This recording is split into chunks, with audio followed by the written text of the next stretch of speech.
All right, ladies and gentlemen, I'm here reporting to you live from Los Angeles, California. We're responding to breaking news tonight that Ebola has reached New York. I'm a little anxious, so I have my dear friend from New York, Len Schwartz, joining us. Len is a doctor, almost a doctor. Got some time yet. Time yet? How long? Working on my second year of medical school. Second year of medical school. So in my mind, that's enough to calm me down and give me some input on this Ebola situation, which has now reached New York City. So Len, what do we think? I don't know. I think it's the end of the world right now. Oh my God, Len, don't say that. Is this going to spread or what? He was on the subway. He went bowling in Williamsburg. Very cool. Is his Ebola have a mustache on it or something like that? Well, it doesn't have a mustache per se, but if he was, vomiting on the train, had some bad, diarrhea, he was expelling bodily fluids. Like a lot of people on the subway. Let's be pretty much, honest. if he was like any, normal guy on the subway, hacking his brains out, expelling, whatever. There is definitely some need to sound the alarms there. If he was, that's only if he was symptomatic when he was on the train. Yeah, which I believe, based on what I've read so far, is that's not the case. Okay. Now tell me, is it pandemonium out there? I mean, I've been cooped up indoors studying, but did hear a lot of the sirens going off. Yeah.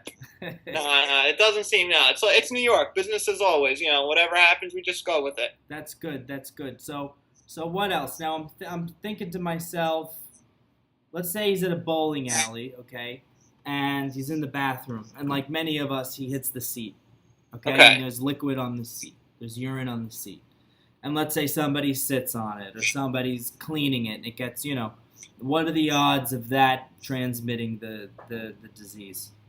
I personally think that's highly unlikely. You think? I don't think there's really that much needed for concern with that. There's a lot of slobs out there, Len. Excuse me? There's a lot of slobs out there, Len. Oh, yeah, definitely. All right. So, this has happened. How do we avoid this from happening in the future, and who's at greatest risk here? Well, you definitely your healthcare workers are going to be your greatest risk right now, because if you think about it, they're the ones who are going to be coming in contact with this gentleman and, future patients who contract it. So you got to think, that they're going to be the ones that are coming in contact with, any bodily fluids, sweat, feces, anything, when taking care of him. You have to think that there's going to have to be extra cautions taken, be it with those special Ebola suits that they have.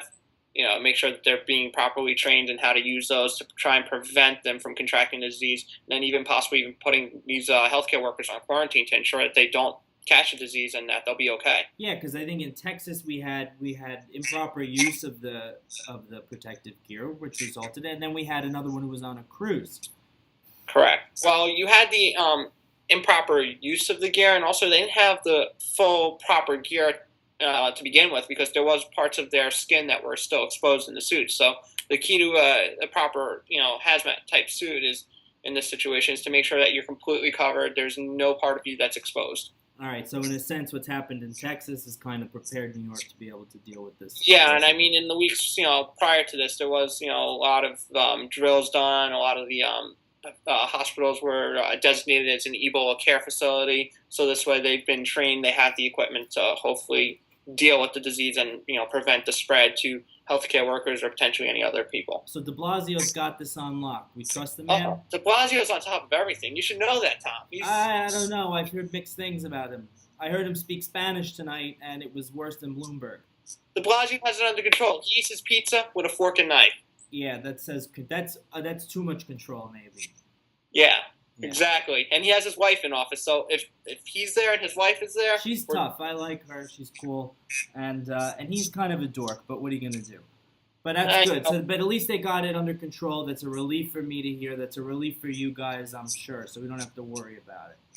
Yeah, I think everything will be okay. All right, good. Now, real quick before you go, the New York Rangers. How are we looking this year? Looking off to a shaky start to start the season, which is very similar to what happened last year. I think you remember that West Coast road trip last year, which was a disaster. They had a few bad games to start the year. They've won 3 straight now. shut out the Sharks 4-0 on Sunday. I was at that game. Kind of from behind win on it was Tuesday night against the Devils. They're winning overtime. So take it one game at a time. A long season. So it is. That's right. It's a long season. Yeah. However, not happy with you being out there in LA. LA Kings. Was that the thing? I watched the Kings the other night. I watched them raise the banner. It was very tough for me. They showed all the highlights from the Stanley Cup. It was a painful experience for me. I sat and I took it, out of, I guess, respect, right? Yeah, you gotta have respect for the cup, I guess. But exactly. I was at the Garden. I saw the Eastern Conference Championship banner hanging there, and I'm like, you know what? Right next to it, we're gonna put a Stanley Cup one next. Len, I like the way you think. I want to be there with you when it happens. Thanks for joining me tonight from New York. All right, no problem. Dr. Take care, Tom. Training Len Schwartz.